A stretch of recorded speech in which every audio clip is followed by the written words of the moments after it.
Then we come to public debt development and then debt restructuring. Here, there was something that caught my attention because the Minister of Finance mentioned that the public debt decreased from 726 at the end to around this by the end of June. And so there was a reduction in the public debt. Now, that's a little bit misleading looking at a figure quoted by the Minister of Finance. The Minister of Finance is quoting a figure of 726.7 billion Ghana cedis. But in the Auditor General's report, the Auditor General mentioned that there is a misstatement of the public debt of Ghana. The Auditor General raised concern that the debt had been overstated by something in the upwards of 139 billion Ghana cedi. Why? Because the Minister of Finance was recording it at around 137 billion, whilst the government of Ghana account was showing 876 billion. Now, so if you look at these two figures and you look at the figure the Minister of Finance is also quoting, you ask yourself, who is lying here?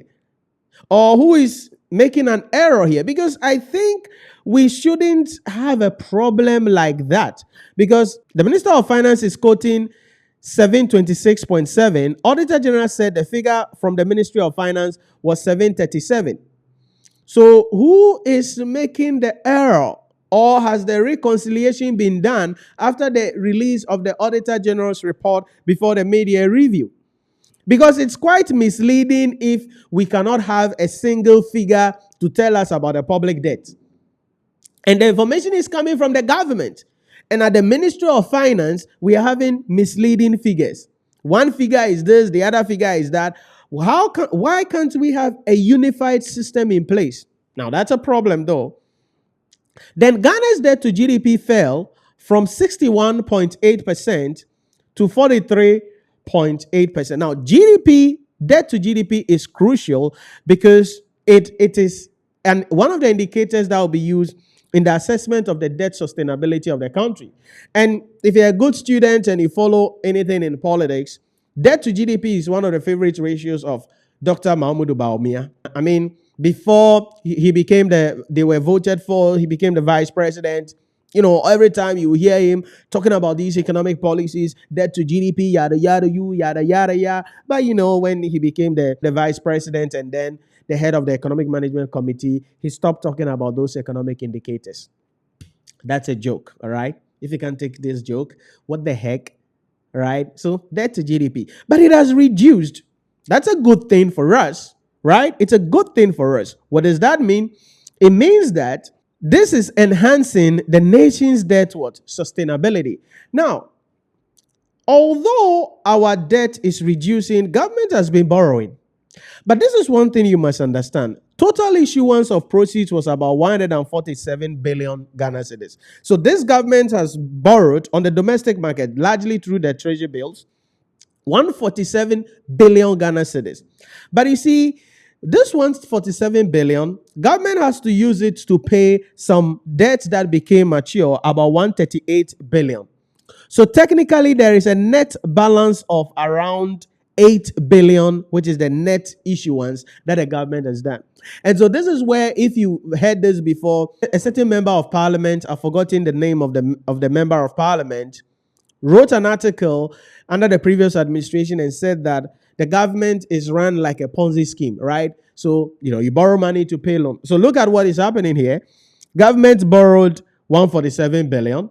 Yes, they borrowed, but they used that to pay some other loans that are maturing. And so the system just keep moving. And this is where the sinking fund system comes in, which I was glad the Minister of Finance talked about.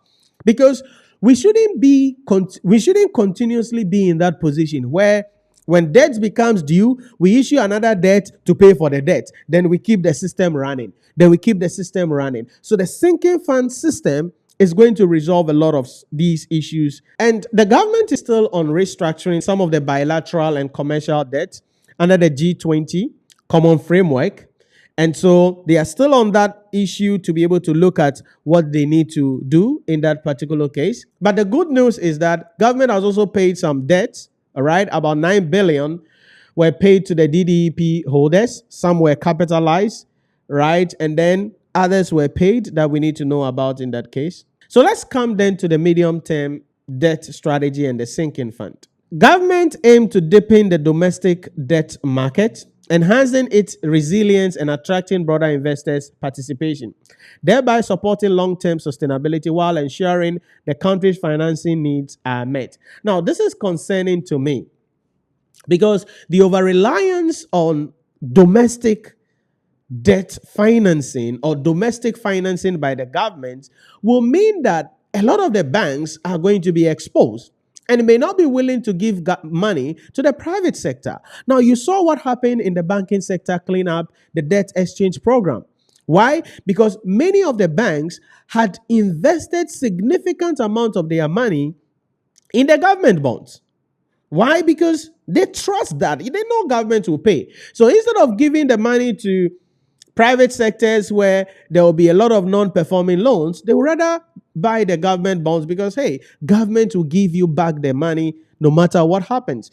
Until the debt exchange program came and we realized that, many of the banks were largely exposed because of the investment. So I am glad that the government is planning to return to the Eurobond market, the international market, because it's a good thing. We have a lot of indicators now, and so government is planning to return to the Eurobond market, and we'll get into that in a moment. Now, for the remainder of the year, budget financing will be involved in gradual re-entry into the bond market through the reopening of the medium-term instrument introduced under the domestic debt exchange.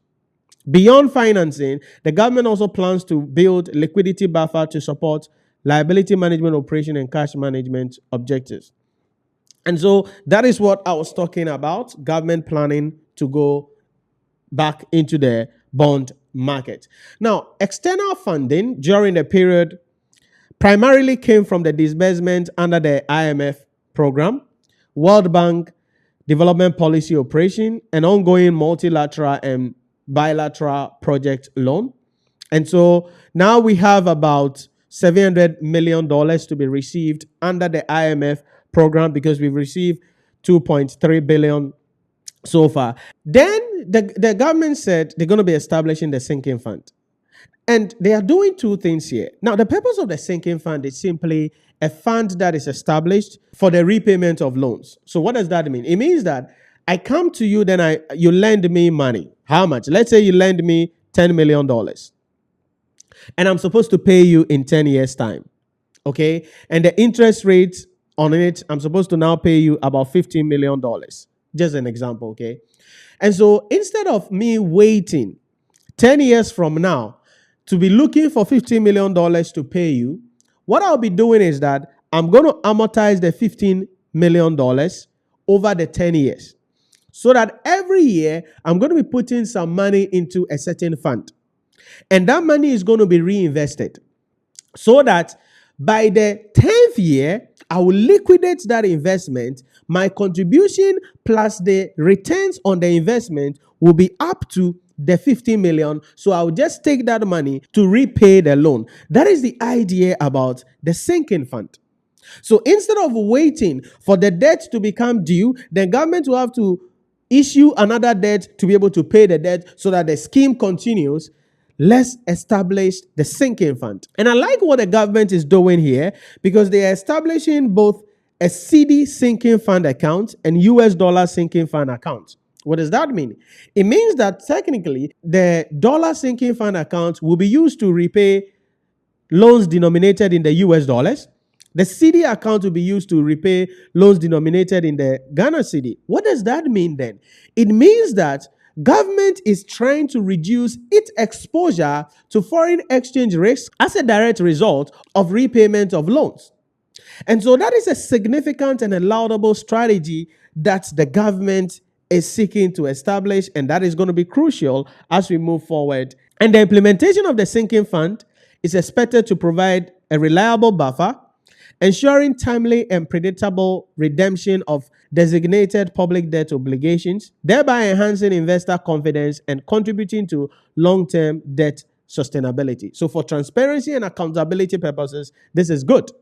Because if I'm an investor and I can see that, I've lent money to the government, and the government has established a sinking fund, and they are paying into that fund regularly, and the fund is being reinvested so that when the loan becomes due, they will liquidate that and pay me back. Then I'm not afraid because I will have more confidence in the government, subject to the fact that they don't also use that for another thing. Because in the previous administration, we saw a lot of the public funds being collateralized. And so we are hoping that under this new administration led by John Dramani Mahama, we wouldn't have collateralization of a lot of public funds, thereby denying the government from using the funds to serve for their intended purposes. And so I'm hoping that this will serve its purpose. And that is what then leads us to the final part of this discussion, which is the government going back into the bond market. And so in that regard, government is seeking to appoint new book runners. And that is significant because, one of the issues that have bedeviled the previous administration was the issues about book runners and some conflict of interest issues, right? You've heard people say that allegedly, for every Eurobond we went for, a significant portion of that money went to some institutions like the data banks, like the Black Star brokerage, allegedly, right, went to them. And so the more money Ghana was borrowing, the more these people were making money. And so now that their government is thinking about going back into the bond market, selection of the new book runners will be crucial. And this is important because the book runners are going to be the intermediaries, and their responsibility is to advise government on how the bonds should be structured, what they are supposed to look out for. They are going to also invite investors and handle all of the documents relating to the bond. Now, for the book runners, there are a number of factors that the government is going to be considering in selecting the book runners. Ethical practices, that is very important because we must have some level of independence so that there will not be any conflict of interest, which was something that we saw under the previous administration. Because data bank could be doing the work the way they are supposed to do the work, and they could be charging the fee they are supposed to charge. But because the former finance minister, Ken Oforiatta, is related to data bank, people saw it that there is a conflict of interest. And so ethical practices very important. Understanding of the government of Ghana debt profile, ability of the book runner to get lower cost of debt, because that is very crucial. So the debt has to be profiled and structured in such a manner that government is not going to be paying a lot. So that is a key thing that the government will be looking at. Then the financial strength and stability of the book runner, and then capacity and proposed fee structure. Their capacity and proposed fee structure. That is crucial. Now, so the fee structure, normally that information is not readily available, but usually it's a percentage of the total bond. Another thing that you must understand also is that sometimes there are certain bonds that will require insurance, because sometimes based on the credit rating and maturity date, to give investors more confidence to be able to give the money to the government will need to buy an insurance policy, and that policy could be around 1 to 10% of the value of the bond. And the reason why government is doing that is to give assurance to the investors. And the insurance company is then standing in to say that, hey, investor, give the money to the government. If government doesn't pay you the money, guess what? I am going to pay you the money. So if I'm an investor and I lend $10 billion to the government and there is an insurance on it, and the government is unable to pay me, then I can call on the insurance company and the insurance company will pay me because it has been insured. And so those are some of the things that we must understand when it comes to the bond market, book runners, and some of these issues. Again, under the previous administration, we saw some of these because in some cases, there were certain bonds that in order for governments to be able to raise them, they had to insure the bonds to increase confidence in the bond markets so that investors can give the money to the government. Now, there are a number of book runners that we have in Ghana here. Certainly Standard Chartered, GCB Bank, EcoBank, Car Bank. Then there are some investment banks such as Data Bank and then Black Star Brokerage. These are all some of the entities who have in some way, form or shape been book runners in the past for the government of Ghana. And so now they are going to be selecting new people based on the criteria that I've spoken to you about. And so we are waiting to see which entities will be selected so that we'll be able to then analyze the ethical issues, their capacity and proposed fee structure, the ability to be able to get lower debt cost for the government and all of those things. And so that is something that we need to understand in that case. Now, there has been a positive indicator as well for credit rating update for Ghana. And currently, Ghana has been rated as B minus with a stable outlook from restricted default, making the first such upgrade since 2021. So we've been in this in the restricted default state since 2021, but now we are in B minus. That's a good indicator. And so the Minister of Finance called on other rating agencies such as S&P and Moody's to follow suit and give us some outlook as well, because that will help us. As by August, the government is planning to go back into the bond market. Having a good credit rating is going to increase investor confidence and also reduce the cost of borrowing at the end of the day, which is what we need, getting money at relatively lower rate, and that is important to the government.